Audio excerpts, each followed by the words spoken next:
Welcome to Experiments in Happiness with Michelle Lemus, the podcast for high-achieving women who've checked all the boxes but still feel something's missing. It's so tempting to point the finger, isn't it? Your boss is toxic. Your partner doesn't get it. Your schedule is suffocating. Your to-do list is a monster that never sleeps. It all feels like too much, and none of it feels like your fault. And maybe it isn't. Not completely. But here's a truth that's hard to admit out loud. Sometimes the real shift we need is the one inside us. Not because you're the problem, but because you're the only part of the equation you actually have control over. That realization can feel like a punch in the gut. It did for me. Because taking ownership sounds noble until you realize what it actually means. It means no more waiting for someone else to change before you can be happy. It means no more hiding behind if they would just. It means looking in the mirror and saying, okay, maybe I'm the one who needs to go first. And that's a hard truth. The blame trap. Let's start here with the blame trap. Blame is sneaky because it feels productive. It gives us something to focus on, a target to aim at. It explains why we feel the way we do without requiring us to change anything. Our brains actually love this. Neuroscience shows that when we assign blame, the brain releases a small surge of dopamine, the same chemical that fires when we feel validated. In other words, blaming feels good. It gives us a hit of, I'm right, even when it keeps us stuck. But the more we point the finger outward, the less power we have inward. We hand our peace over to other people's behavior. We tie our mood to things we can't control, and we start to live reactively, waiting for circumstances to shift before we do. Here's the problem: life doesn't work that way. People rarely change on our timeline, the world rarely cooperates. And the more we wait, the heavier resentment becomes. That's how I lived for years, constantly overwhelmed, constantly exhausted, and constantly convinced that someone else was the reason I couldn't breathe.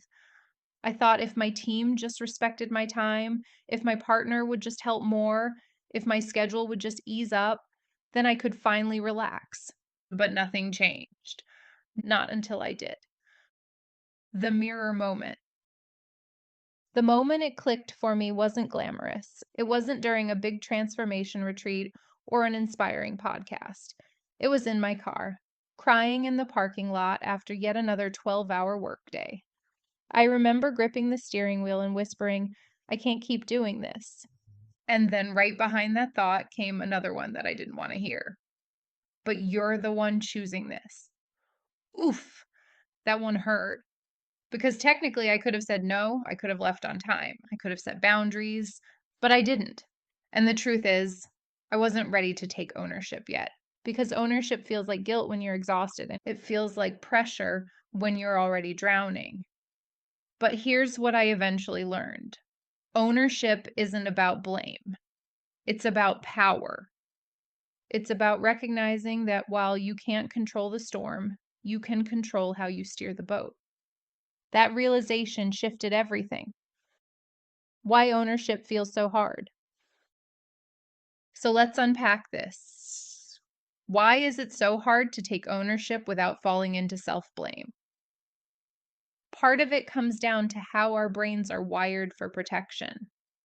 When something goes wrong, your mind instantly tries to reduce emotional discomfort. It looks for an explanation that makes you feel safe, and the easiest one is, it's not me. Blame becomes armor. It keeps your self-image intact. It prevents shame, that deep, painful sense that you're not enough. But that armor has a cost. It keeps you from growth. It blocks intimacy. It turns every frustration into proof that life is unfair instead of an invitation to evolve. Psychologists call this the locus of control. People with an external locus of control believe life happens to them. Those with an internal locus believe life happens through them. The first group feels powerless. The second group feels possibility. And the beautiful thing is, this mindset isn't fixed. You can shift it. Every time you catch yourself saying, if only they would, and instead ask, What can I do right now? You're retraining your brain to reclaim agency. The moment you realize the call is coming from inside the house. You know those horror movies where the character realizes the threatening call is coming from inside the house. That's what self-awareness feels like sometimes. That chilling moment when you realize the thing keeping you stuck isn't out there. It's in here. And yes, it's scary. Because if the call is coming from inside the house, you can't just hang up. But it's also liberating. Because if the problem starts with you, so does the solution. When you realize you have that kind of influence over your reactions, your habits, your beliefs. It's like discovering a secret control panel you didn't know existed. That's what ownership gives you. Not guilt, not punishment, but freedom. Freedom to stop waiting for things to change. Freedom to start designing the kind of life that feels like yours again. The hard truth inventory. So let's walk through this week's happiness experiment, the hard truth inventory. This isn't about shame, it's about honesty. And honesty is always the starting point of change. Grab a notebook, your notes app, or whatever you'll actually use, and ask yourself, what's one hard truth I've been avoiding? It could be a boundary I need to set, a habit I need to drop, a story I keep telling myself that's keeping me stuck. Don't filter it, don't justify it, just write it down. Because pretending something isn't true doesn't make it go away, it just makes it louder. Now ask yourself, what would taking action look like? What's one small, doable step you could take this week to start shifting this? It doesn't need to be dramatic. It could be having a conversation you've been putting off, changing a routine that drains you, admitting something to yourself that you've been too scared to face. Action is where awareness turns into empowerment. And if you really want to turn this into a growth habit, set a reminder to check back in 7 days. Ask yourself, did I take action? How did it feel? What changed? Because that's how transformation happens. Not all at once, but one honest moment at a time. Shifting from, if they would just, to, what can I do? Let's talk about that phrase. If they would just, it's one of the most seductive lies our brains tell us. If they would just understand me, I'd be happy. If this job would just lighten up, I'd have balance. If my partner would just try harder, I'd feel appreciated. Sound familiar? Those sentences make it sound like our peace depends on someone else's behavior, but that's not peace. That's dependency. Every time you say, if they would just, you're handing them the remote control to your emotions. And the truth is, most people are too busy holding their own remotes to notice yours. So the shift is subtle but powerful. From if they would just to what can I do? What can I do to communicate differently? What can I do to create space for myself? What can I do to stop agreeing to things that drain me? That's not letting anyone off the hook. It's just taking yourself off the leash. Ownership without shame. Now, I want to pause here to say something important. Taking ownership doesn't mean taking blame for everything. You are not responsible for other people's actions. You are not responsible for what happened to you, but you are responsible for how you respond, what you tolerate, and what you choose next. There's a huge difference. Blame says, it's my fault. Ownership says, it's my responsibility. And responsibility is empowering because it's actionable. It gives you a way forward. If something feels off in your life, it's okay to ask, what am I doing or not doing that's keeping me here? It's a brave question, and it might be the exact thing that sets you free. The science of empowerment. Here's a little neuroscience for my fellow curious minds. When you take ownership, your brain shifts from the limbic system, the emotional reaction center, into the prefrontal cortex, the logic and planning center. That's the same part of your brain that controls goal setting, self-regulation, and motivation. So literally, when you move from blame to ownership, your brain moves from stress to strategy. That's why radical ownership feels lighter once you practice it. At first, it feels heavy because your brain interprets responsibility as threat, but over time, it becomes your superpower. It's not about controlling everything. It's about knowing you can handle anything. The cost of avoidance.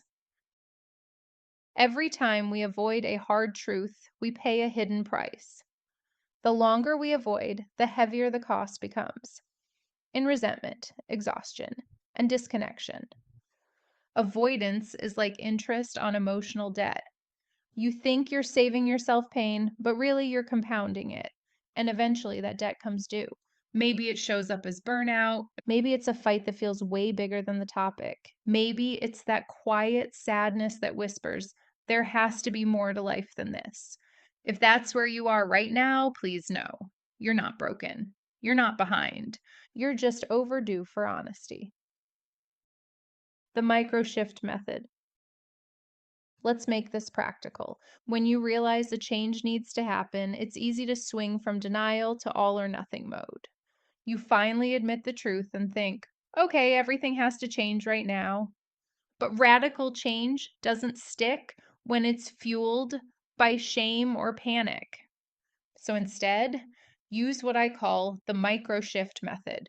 Pick one tiny, tangible action that reflects the truth you've uncovered. If the truth is, I need to stop saying yes to everything, the micro shift might be pausing before you respond to a request. If the truth is, I'm exhausted because I never rest, the micro shift might be blocking off 1 hour on your calendar for yourself this week. If the truth is, I'm angry because I feel unheard, the micro shift might be writing down what you actually need before having the conversation. Micro shifts build momentum without overwhelm. They create a bridge between awareness and action.